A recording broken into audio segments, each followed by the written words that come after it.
What were you both up to, sneaking away in the middle of the funeral? Despite my angry shout, my son and his wife just smirked. We couldn't stay at the funeral. We had to prepare for our move, they said. Upon closer inspection, I noticed the furniture had been swapped with theirs, and my belongings were piled up haphazardly near the entrance. What's going on? I asked, facing their astonished expressions. Starting today, we'll be living in this house. It would be best if you, mother-in-law, went to a nursing home or something, Lisa said with a grin. Are you serious? I couldn't believe what I was hearing. Yes, of course we're serious. Please retire and make way for us, old lady, my son added. I was shocked that they would do such a thing on the day of the funeral. But I quickly composed myself. Fine then, do as you please, I told Lisa with a forced smile. It seemed my son and his wife had completely forgotten something important. My name is Susan. I turned 51 this year. My pride and joy is my son William. He's been kind-hearted since he was a child, and he grew up to be a fine young man who cares for his parents. After graduating from college, William got a job in a company in New York City, but for the first few years he was assigned to work in Nebraska. It was lonely to be apart from William, but for his growth, my husband and I saw him off with smiles. Mom, are you and Dad doing well? William would call frequently. No health problems, he'd ask. At first, William, who had started living alone in a new place, called us frequently. Yes, your father and I are both fine. How about you, William? Are you eating well? Is work not too busy? I'd respond. I'm all right. Well, I eat out a lot, but I think of your cooking and pay attention to my nutrition. I want to eat your home-cooked meals, but I'll do my best here until I get used to work, William would assure us. My husband and I were relieved to hear our son's enthusiasm for his new job. But after a few months, William stopped contacting us as often. He could at least tell us if he's coming home for the holidays, even by the end of the year, I think. But he hadn't contacted us and didn't even reply to our emails. So in frustration, I called William's cell phone. Hello? A woman with an unfamiliar voice answered. Is this William's cell phone? I asked.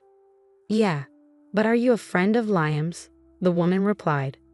Liam, I was puzzled by the name. I heard William's voice in the background. Lisa, who are you talking to? Then Lisa, called by that name, answers William so that I can hear. Hello, William finally answered the phone. Oh, Mom, what's up? Instead of scolding the woman who insulted me, William coldly replied. Confused, I responded. Well, I was worried because you never contacted us. Are you coming home for Christmas? And is the girl who answered the phone earlier your girlfriend? Piss off, William said, using a word I had never heard him use before. What? I was shocked. I said you're pissing me off. Stop interfering in my life. It's so irritating, William yelled before hanging up. There was a time during his teenage years when he became cold, but I never imagined he would suddenly become so rude after becoming an adult. I stood there dumbfounded with the phone in my hand. Seeing my expression, my husband worriedly asked, What's wrong? Did you talk to William? I shared with my husband about the rude woman on the phone and how William had told me to piss off. Maybe it's her influence or maybe it's just him growing up. Let's leave him be for now, my husband suggested. Taking his advice, I restrained myself from contacting William. A year later, with almost no contact from William, he suddenly finished his rural assignment and called to say he was coming back to New York. As we waited for him at home, there was an unfamiliar woman standing beside our son whom we hadn't seen before. William, who is this? I asked. It's Lisa. I'm marrying her, William replied casually. My husband and I were surprised by William's words and looked at the woman, but Lisa didn't greet us and just talked to William. Is this your parents' house? It looks so old-fashioned and uncool, she remarked. Upon hearing her voice, I suddenly realized that she was the woman who had answered my phone call a year ago. When I gave my husband a pleading look, he immediately understood and asked Lisa, Seriously, Lisa, how long have you been dating our son? Huh, I don't remember. Are you the type who cares about how many years you've been dating, mister? Hilarious for an old man, she retorted. My husband, who had been polite to Lisa, was left with his mouth hanging open at her response. Instead of scolding her for her words, William just laughed along with her. This isn't going to work out, my husband muttered, just loud enough for me to hear. I couldn't agree more. We were against our son's marriage, but he and Lisa had already registered their marriage without listening to our opinions. They rented an apartment nearby and started their new life together. You're already married. What about the wedding ceremony? I couldn't help but wonder. Shocked by the news, I asked William. We don't really need a ceremony. Lisa thinks it's a waste of money, he replied.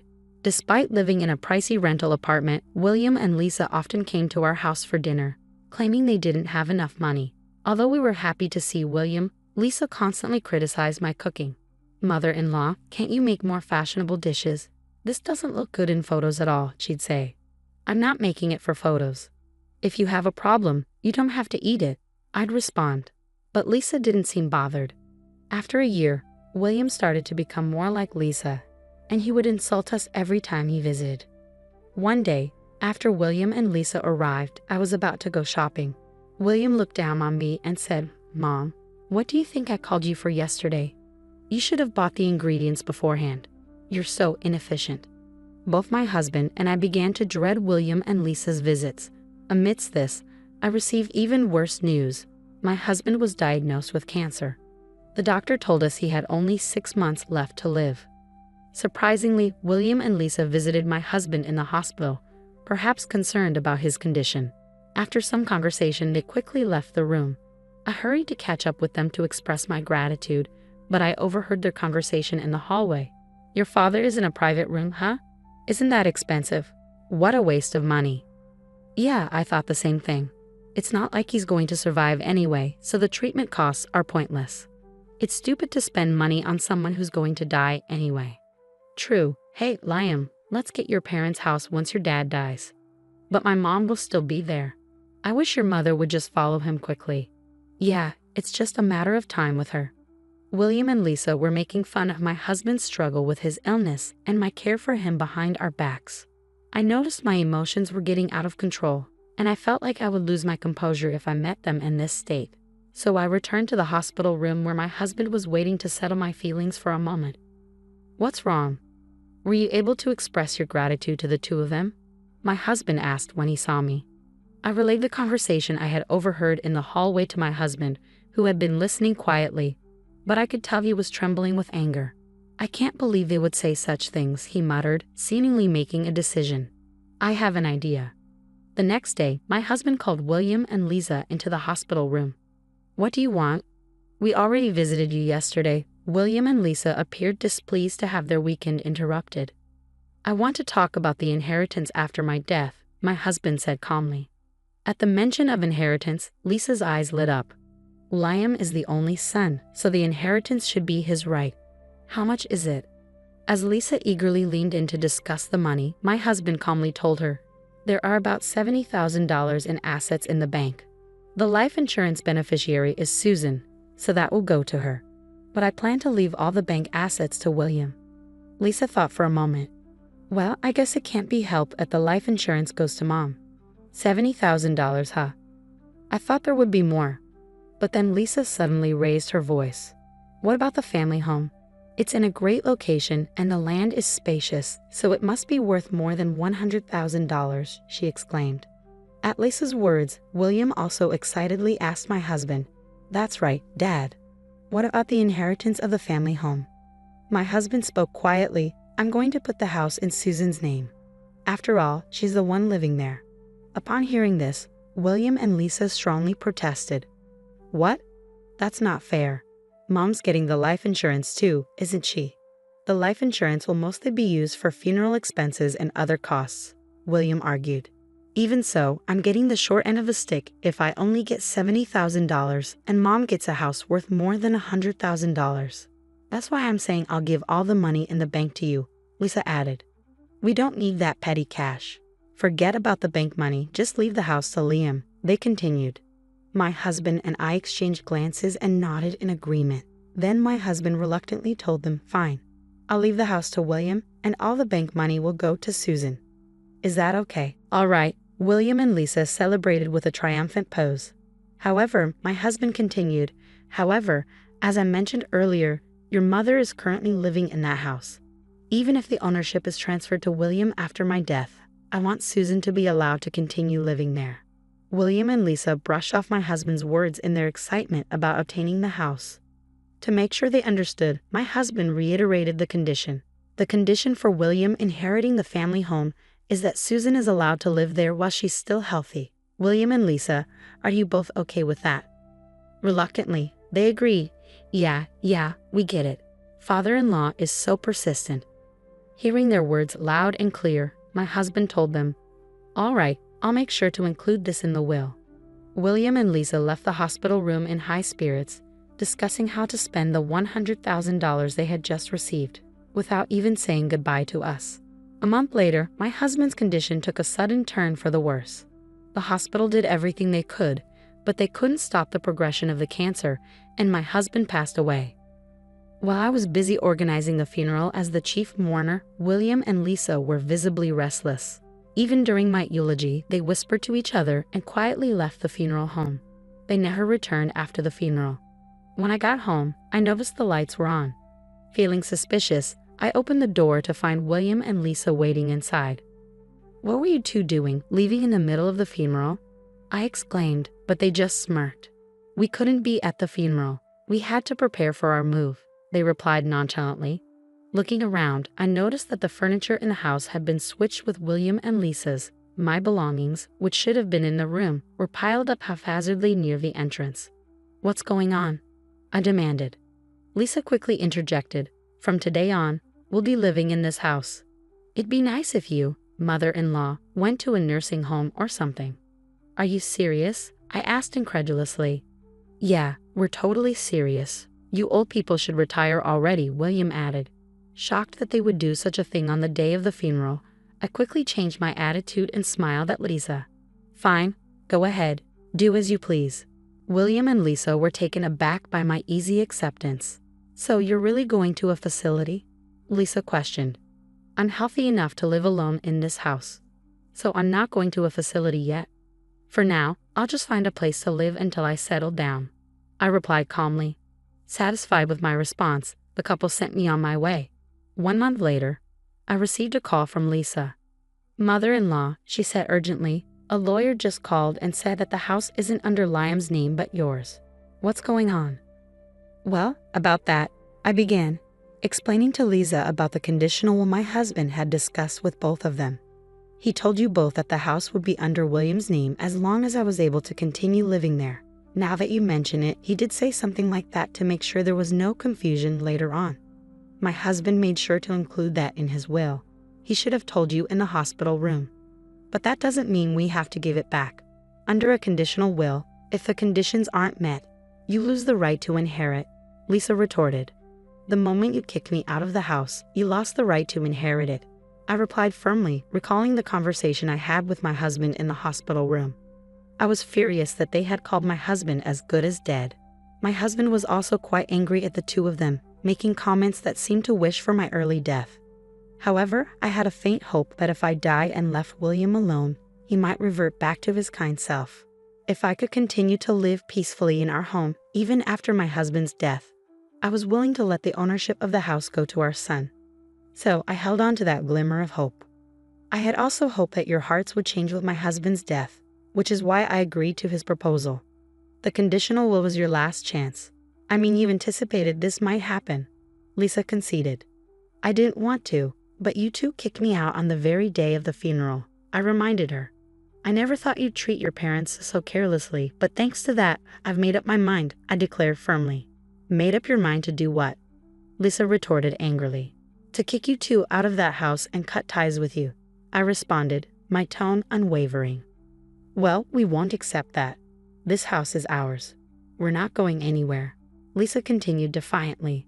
Liam knows a lawyer, you know. We'll have him do something about it. I knew it was too late for Lisa's struggles to change anything. I simply told her, do as you please, and hung up the phone. The next day, I was called to a cafe by William and Lisa. As soon as I arrived at the designated cafe, the two of them bowed their heads.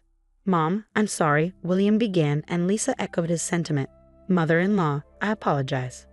William, who had heard everything from Lisa, consulted with a lawyer he knew and was told that the will was legally binding. He was also explained that since he had broken the conditions, he no longer had any ownership of the family home. Our lawyer friend told us that if we don't leave immediately, we could be sued for trespassing, and we wouldn't have a leg to stand on, William explained, his expression solemn. Mom, please give up the inheritance, he continued. What? We want you to give us the house, Lisa added. I was utterly disgusted with William and Lisa, who still only thought of their own interests even after hearing everything. There's no way I'm agreeing to such a selfish request, I replied firmly. But we'll be in trouble without the house, William protested. What's the problem? Just move out, I suggested. In a barely audible voice, William began to explain their debts and why the family home was absolutely necessary. After I left, Lisa immediately looked up the market value of the house. She discovered that the land was worth much more than they had thought. Lisa suggested to William that they should sell the house quickly while the price was high and get their hands on the cash. William agreed, and the two of them seemed to have been indulging in extravagance for the past month in celebration. Living it up like that, where did you get the money? I questioned, my disappointment palpable. I went into debt. I thought I could pay it back right away if I sold the house. At least a half, Lisa cried, pleading with me. Mother-in-law, please, we can't pay back the debt unless we sell this house. Don't let our family suffer. Don't let your family suffer. How can you say that? I answered indignantly. You two are calling my husband, who was fighting his illness, a failed death and wishing that I'd die soon, weren't you? Yeah, you heard that. Why should I help people like you? This house holds memories with my husband. You two kick me out of it. I will not allow you to sell my memories with my husband as long as I live. William desperately clung to me with a pitiful voice. Then give me the money from the bank. I'll use it to pay off the debt. Huh? Weren't you the ones who said you didn't want that dirty money? I retorted. Don't you get that you don't have the right to take that cash anymore? Damn it, if Lisa hadn't said anything unnecessary, we'd have the cash by now. Lisa lashed out at Liam, who regretted his actions. Excuse me, Liam, you were happy when you heard you'd get the house too. He's your father, so do something about it. It's your fault, so you do something about it, I calmly told the two who started fighting. If you're going to have a marital fight, do it later. Just as Liam's lawyer friend said, I'll sue you for trespassing if you don't leave right away. They stopped arguing and hurried back to their house. They then packed their belongings and left in a rush. Afterward, the two searched for a new home, but with their debt, the only place they could rent was a rundown apartment that looked like it was about to collapse. Because they borrowed as much money as they could without worrying about the interest, planning to pay it back quickly, their debt just grew larger. Even though they were working, it seemed like it would be a long time before they could fully pay it off. I returned to my own home after a month with everything going as planned with my late husband. It was unexpected that my son and his wife tried to sell our home and ended up squandering money and going into debt. But everything else went according to plan. It might have been an expensive lesson for William and Lisa, but it was a good opportunity for them to reflect on their actions. Finally, living a peaceful life in this house filled with memories of my husband was the happiest thing for me. I'm sure my husband is watching over me from heaven.